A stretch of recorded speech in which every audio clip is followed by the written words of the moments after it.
जब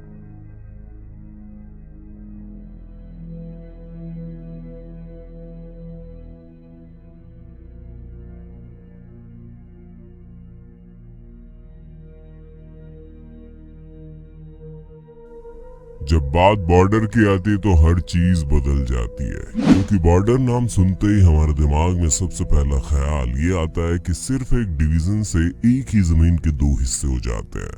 हालांकि आमतौर पर हम बॉर्डर नाम सुनते ही दिमाग में एक ऐसी इमेज बनाने लगते हैं जहां पर कई सारे जवान बंदूक लिए खड़े होंगे, लेकिन जो हम सोचे वो असल में हो ये भी तो जरूरी नहीं है, क्योंकि हमारी सोच से विपरीत कुछ बॉर्डर ऐसे भी दुनिया में मौजूद है जो हमें हैरान करने में कोई कसर नहीं छोड़ते।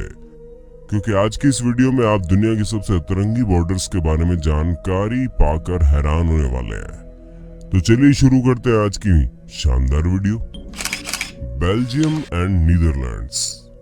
चलिए सबसे पहले बात करते हैं बेल्जियम और नीदरलैंड के बीच बने बॉर्डर की, क्योंकि बेल्जियम में मौजूद बार्ले हैटोग को आप दुनिया का अजूबा भी कह सकते हैं। हाँ, माना कि ये हमारे ताजमहल जितना शानदार नहीं है, लेकिन अनोखा तो जरूर है, जिसकी सबसे बड़ी वजह यह है कि इस जगह पर बेल्जियम और नीदरलैंड का बॉर्डर बना हुआ है। और वो बॉर्डर ऐसे भी नहीं बना है कि लोग एक जगह से दूसरी जगह जा नहीं सकते, बल्कि यहाँ पर मौजूद जो बॉर्डर है वो कुछ इस तरह से बनाया गया है कि वो कई सारे घरों और रेस्टोरेंट को दो देशों में बांट देता है, जो कि अपने आप में बहुत ज्यादा अनोखी बात है। और इसी वजह से यहाँ पर रहने वाले लोगों को एक जगह से दूसरी जगह, यानी कि अगर हम ज्योग्राफिकली एरिया के हिसाब से बात करें तो एक देश से दूसरे देश जाने में कोई भी तकलीफ नहीं होती। असल में बॉर्डर 1843 में बनकर तैयार हुआ था, जब इन दोनों देशों के बीच इस जगह को लेकर विवाद छिड़ गया था, जिसके बाद अंत में फैसला किया गया कि इस जगह को दो ही हिस्सों में बांट दिया जाएगा। जिसके बाद जब ये जगह बटी तो लोगों को एक ही जगह पर रहकर दो अलग देशों की पावर अथॉरिटी का लुत्फ उठाने का मौका मिल गया। अब जैसे कि आप खुद ही सोचिए, जब एक रेस्टोरेंट दो देशों में बनता है तो जब एक देश का रेस्टोरेंट बंद करने का टाइम होता है तो कस्टमर दूसरे देश वाले साइड में चले जाते हैं, जिससे उसे काफी अमीर बनो अमीर। अमीर आदमी 15 मिनट में अपने कपड़े बदलता है, आधे घंटे में अपना घर बदलता है, 1 घंटे में अपना धंधा बदलता है और 2 घंटे में अपनी बीवी बदलता है। अरे पांडुरंगा, अरे मेरा बीवी किधर है बाबा? हाँ? आसानी होती है।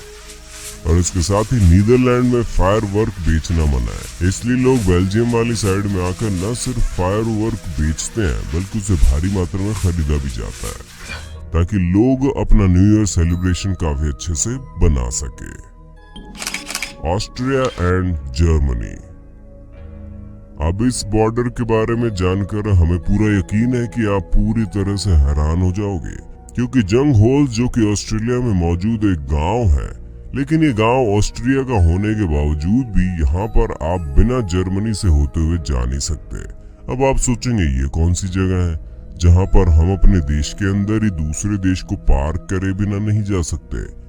तो हम आपको बता दें, इसी अतरंगी खूबी के जरिए आज ये जगह हमारी लिस्ट में है। असल में जर्मनी और ऑस्ट्रिया के बीच बने बॉर्डर के बिल्कुल पॉइंट पर ये गांव स्थित है, लेकिन ऑस्ट्रिया इस पॉइंट से होते हुए भी यहाँ पर नहीं पहुंच सकता, क्योंकि वो रास्ता पूरी तरह से जर्मनी की तरफ जाता है। इन सभी चीजों को देखते हुए ऑस्ट्रेलिया के इस गांव के निवासी जर्मनी द्वारा बनाए गए ज्यादातर नियमों को मानते हैं, और वे लोग इस बात को अच्छे से जानते हैं कि वो ऑस्ट्रेलिया के निवासी है, फिर भी जर्मनी की करेंसी का इस्तेमाल करते हैं। हमें पता है कि अभी भी आपके दिमाग में इस चीज को लेकर शंका चल रही होगी, तो इसकी हिस्ट्री 1342 से शुरू होती है, जब यहाँ पर लोगों ने रहना शुरू किया, और जिस शख्स ने इस जगह को खरीदा वो इसे खरीद कर बहुत खुश हुआ। जिसके बाद ऑस्ट्रियन ट्रीटी ऑफ 1844 में इस जगह को ऑफिशियली ऑस्ट्रिया का ही माना गया, और तभी से ये सिलसिला लगातार चल रहा है, जहाँ पर ये गांव पूरी तरह से बहुत ही ज्यादा विचित्र रूप से फंसा हुआ है, लेकिन फिर भी यहाँ के लोगों को इसमें बहुत मजा आता है, जिसकी सबसे बड़ी वजह यहाँ पर आने वाले टूरिस्ट है। वरना तो अगर यहाँ के मूल निवासियों की बात करें तो 2019 के डाटा के हिसाब से यहाँ मात्र 294 लोग रहते हैं, और दोस्तों उम्मीद है आपको अपने दोस्त सैम की ये वीडियो पसंद आ रही होगी। अगर हाँ तो इसे लाइक करते चले ताकि आगे भी ऐसी ही अनोखी वीडियो आप देख सकें। Russian and USA. चलिए अब बात की जाए रशिया और यूएसए के बीच बने बॉर्डर की। अब रशिया और यूएसए के बीच जो घमासान युद्ध बातों से छिड़ा रहता है, उससे तो आप अंदाजा लगा ही सकते हैं कि इन दोनों देशों में कितनी गहरी दुश्मनी है। खैर ये दुश्मनी जंग में उतनी ज्यादा नहीं दिखती, यही अच्छी बात है। लेकिन जब इन दोनों देशों के बीच काफी भयंकर कोल्ड वॉर चल रही थी तो डायमेड आइलैंड पर इन दोनों देशों का बॉर्डर बनाया गया। यहाँ पर दो आइलैंड मौजूद है, जिसमें एक आइलैंड रशिया के हिस्से में आता है और दूसरा आइलैंड यूएसए के हिस्से में आता है। और अगर इन दोनों आइलैंड के बीच की दूरी की बात करें तो वो भी ज्यादा नहीं है, यानी कि मुश्किल से 2-2.5 किलोमीटर की दूरी पर ये दोनों आइलैंड मौजूद है। ठंड के मौसम में ये दूरी बर्फ से पूरी तरह ढक जाती है, जिससे आप चलते चलते भी बॉर्डर क्रॉस करके एक दूसरे देश में पहुंच पाते हैं। पर यहाँ के लोग ऐसा नहीं कर सकते, जिसकी वजह आप बहुत अच्छे से जानते हैं। परंतु जब इन दोनों देशों ने ये देखा कि इसके बनाए गए नियमों से इस जगह पर रहने वाले लोगों को दिक्कत आ रही है, तो सन 1998 में एक कॉन्ट्रैक्ट साइन हुआ, जिसके तहत इस जगह पर रहने वाले लोग बॉर्डर के आर पार जा सकते हैं। उन्हें कोई परमिशन लेने की जरूरत नहीं है, लेकिन ये कानून सिर्फ यहाँ पर रहने वाले लोकल लोगों के लिए है। बाकी अगर कोई इस जगह पर दिख गया तो उसका दोनों देशों के सोल्जर वही हाल करते हैं जो बाकी देशों के बॉर्डर पार करने पर किया जाता है। इसलिए गलती से भी इस जगह को काफी कूल समझकर यहाँ जाने की कोशिश मत कर लेना, वरना अच्छे खासे इंसान की सारी कूलनेस धरी की धरी रह जाती है। कहने में बहुत भारी कीमत थी, और जब से ये ओपेरा हाउस बना ये दुनिया भर में जाना जाने लगा, जिसकी सबसे खास वजह इसका जियोग्राफिकल एरिया था, जो कि दो देशों के बीच बटा हुआ था। उसी के साथ इस जगह पर एक खास बात और थी कि ओपेरा हाउस पर परफॉर्म करने वाले लोग एक देश में खड़े होकर परफॉर्म करते थे, तो वहीं यहाँ मौजूद ऑडियंस उसे दूसरे देश में बैठकर देखती थी, जो कि वाकई में बहुत ज्यादा अनोखी बात है। और सेम ऐसा ही बॉर्डर के बीच बनाई गई लाइब्रेरी के साथ हुआ, जहाँ पर लाइब्रेरी का एंट्रेंस डोर यूएसए की तरफ आता था, तो वही सारी किताबें कनाडा की तरफ रखी जाती थी, जो कि अपने आप में बहुत अनोखी बात है। USA and Mexico.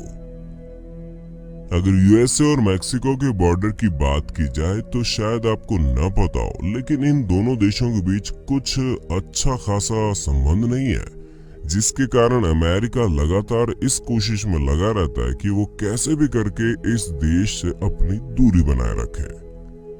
और इसी के चलते अमेरिका ने इन दोनों देशों के बीच 580 किलोमीटर की एक दीवार खड़ी कर दी। अब आपके दिमाग में ये ख्याल चल रहा होगा कि अमेरिका ने ऐसा क्यों किया, तो हम आपको बता दें अमेरिका हमेशा से यही चाहता है कि वो अपनी सीमा को बिल्कुल स्थायी रूप से बना सके, और इसी कारण उसने ऐसा किया। हालांकि अमेरिका ने कई सारी जगहों से बॉर्डर बनवाने का परमिशन लेना चाहा, लेकिन हर जगह से उसे नाकामयाबी हासिल हुई, और इसी कारण अमेरिका ने अपनी कुछ जमीन को छोड़ते हुए आगे की तरफ ये बॉर्डर बना दिया। हालांकि अमेरिका को इससे कुछ नहीं हुआ, लेकिन यहाँ पर रहने वाले लोग जो पहले अमेरिका के निवासी हुआ करते थे, अब वो दोनों देशों के बीच बढ़ चुके हैं। पर फिर भी इनका प्यार आपस में कम नहीं हुआ। जो दीवार अमेरिका ने इन दोनों देशों के बीच खड़ी की है, वो उनके दिलों में नहीं बन पाई, और इसी वजह से हम यहाँ पर वॉलीबॉल मैच के साथ साथ दोनों देशों के लोगों को एक दूसरे से गप्पे मारते हुए देख सकते हैं। पर इसका मतलब ये नहीं है कि क्यों भाई इतना शोर क्यों मचा रहे हो? किस बात के लिए खुश हो इतने? अच्छा, क्या आपने किसी ऐसी जगह के बारे में सुना है जिससे दोनों देशों का माना जाए लेकिन दोनों ही देश उसे लेना ही ना चाहे? अगर नहीं सुना तो आप इजिप्ट और सूडान के बीच में बने इस बॉर्डर के बारे में सुन लीजिए, जो आपको हैरान करने में कोई कसर नहीं छोड़ने वाला। और यहाँ पर बिर टाइविल नाम की एक जगह है जो इन दोनों देशों के बॉर्डर पर मौजूद है, जिसे कभी कभी बिर टाइविल ट्रायंगल कहकर बुलाया जाता है। हालांकि ट्रायंगल नहीं है बल्कि स्क्वायर शेप में है, पर फिर भी इसे ट्रायंगल बुलाते हैं। खैर जो भी हो, इसका आकार मायने नहीं रखता। मायने तो ये रखता है कि एक ऐसी जगह है जिसे कोई नहीं लेना चाहता। हम आपको बता दें, इजिप्ट और सूडान के बीच में 19वीं सदी के अंत में और 20वीं सदी की शुरुआत में एक एग्रीमेंट साइन हुआ था, जिसके मुताबिक बिर टाविल इजिप्ट के हिस्से में आया था। और इसी एग्रीमेंट के बाद से विवाद होना शुरू हो गया, क्योंकि इजिप्ट इस जगह को चाहता ही नहीं था, बल्कि उसे हालाइब ट्रायंगल चाहिए था। पर एग्रीमेंट में ऐसा कुछ भी नहीं लिखा था। जिस जगह को इजिप्ट मांग रहा था वो सूडान के हिस्से में आनी थी, परंतु विवाद होने के कारण उसके एग्रीमेंट पर साइन नहीं हो पाया। और इसी के बाद ये दोनों देश इस हालाइब ट्रायंगल के पीछे पड़े हैं। वैसे अगर ज्योग्राफिकल एरिया की बात की जाए तो हालाइब ट्रायंगल बिर टाविल से छोटा है, पर फिर भी इस जगह को दोनों देश इसलिए चाहते हैं क्योंकि ये एग्रीकल्चरल एरिया के लिए बहुत ज्यादा सही है। वहीं बिर टाविल को एग्रीकल्चर के लिए उतना ज्यादा सही नहीं माना जाता, और इसी कारण ये विवाद चलता रहा। अर्जेंटीना और ब्राजील, ये वाटरफॉल जिसका नाम लिग्युएज़े फॉल्स है, ये अपनी अलग ही खूबसूरती की वजह से जाना जाता है, जो कि आप साफ साफ देख सकते हैं। इस जगह में करीब 275 वाटरफॉल मौजूद है, पर इस जगह की सबसे खास बात यह है कि इसी वाटरफॉल के बीच में एक बॉर्डर। सब तो छोड़ो, ये फोन तो बदलो आप। फोन को हाथ लाओ, रख। अरे तेरे को बदला क्या मैंने? नहीं, ये फोन बदलने का बात नहीं करने। लोग यहाँ पर वाटरफॉल की खूबसूरती देखने आते हैं, और इन्हीं सब कारणों से इस जगह पर ब्रिज भी मौजूद है। उसके साथ ही ये एरिया पूरी तरह से टूरिस्ट प्लेस है, जिसके कारण यहाँ पर कई सारे होटल और रेस्टोरेंट भी मौजूद है। अब जब हम इस वाटरफॉल की बात कर रहे हैं तो हम पूरी तरह से भूल चुके हैं कि इसी वाटरफॉल पर एक बॉर्डर भी बनाया गया है, जो दो देशों को अलग करता है। लेकिन इस शानदार वाटरफॉल की वजह से कोई भी देश के लोग इस वाटरफॉल पर आ जा सकते हैं, वो भी बिना किसी पाबंदी के, जो कि इस जगह की सबसे बेहतरीन बात है। तो दोस्तों, आज की वीडियो आपको कैसी लगी हमें कमेंट करके बताइएगा। साथ ही इंटरेस्टिंग वीडियो लगातार देखने के लिए हमारे चैनल को लाइक, शेयर, सब्सक्राइब जरूर कर देना।